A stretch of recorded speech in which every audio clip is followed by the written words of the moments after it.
सर्वप्रथम मैं बाबा साहब हमारे जो मसीहा थे, दलितों के मसीहा कहलाए जाते थे और वास्तव में ये सत्य बात है, क्योंकि अगर बाबा साहब नहीं होते तो आज हम सब यहाँ खड़े नहीं हो सकते। तो सर्वप्रथम मैं उनको प्रणाम करता हूँ।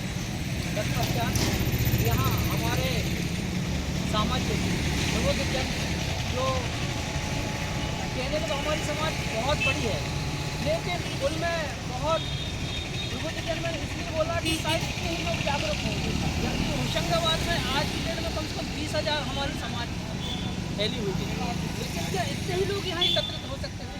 और भी लोग थे। क्या बाबा साहब हम ही सकते हैं और लोगों के नहीं है? जब और भी बातें हैं, जब और कोई आरक्षण की बात आती है या कोई जहाँ लाभ की बात आती है तो वो लोग सबसे पहले पहुँचते हैं, लेकिन जब बाबा साहब की बात आती है ऐसे मौक़ों पर वो लोग बहुत कम जाते हैं। बाबा साहब की एक बात है, मैं आप सब लोग जानते हैं, बाबा साहब ने कहा था कि मुझे उन लोगों से खतरा नहीं है जो मेरी समाज के छोटे तबके में है, जो पढ़े लिखे नहीं है। मुझे अगर सबसे ज़्यादा खतरा है तो मेरी समाज के उन लोगों से है जो पढ़ लिख कर ऊँचे पौधों पर बैठ गए हैं, लेकिन नीचे जो बैठा व्यक्ति है उसकी ना परवाह करता है, ना चिंता करता है, ना वो उसकी मदद करता है किसी भी। तो सबसे ज़्यादा मुझे खतरा है तो मेरी समाज के उन लोगों से है जो पढ़ लिख कर आगे तो बढ़ जाते हैं, लेकिन अपने छोटे भाई को कभी आगे नहीं लेके आते।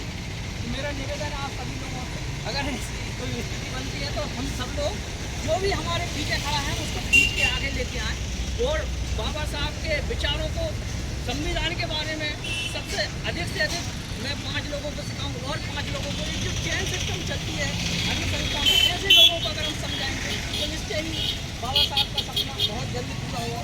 इन्हीं शब्दों के साथ मैं सभी को प्रणाम करता हूँ और अपनी वाणी को प्रणाम देता हूँ। जय भीम, जय भारत। बहुत बढ़िया सर, धन्यवाद। भारत का संविधान उद्देश्य था, मेरे साथ आप सब लोग दोहराएंगे। हम भारत के लोग, हम भारत के लोग भारत को एक संपूर्ण प्रबुद्ध संपन्न समाजवादी धर्मनिरपेक्ष लोकतंत्रवादी गणराज्य बनाने के लिए तथा उसके समस्त नागरिकों को सामाजिक आर्थिक और राजनीतिक न्याय विचार अभिव्यक्ति विश्वास धर्म और उपासना की स्वतंत्रता प्रतिष्ठा और अवसर की समता प्राप्त करने के लिए तथा उन सब में व्यक्ति की गरिमा और राष्ट्र की एकता और अखंडता सुनिश्चित करने वाली बंधुता बढ़ाने के लिए दृढ़ संकल्प होकर अपनी इस संविधान सभा में आज तारीख 26 नवंबर 1949 को एदत द्वारा इस संविधान को अंगीकृत अधिनियमित और आत्मसमर्पित करते हैं। मैं बोलूंगा भारतीय संविधान, आप बोलेंगे अमर रहेगा। भारतीय संविधान अमर रहेगा, अमर रहे। भारतीय संविधान अमर रहे, भारतीय संविधान अमर रहे।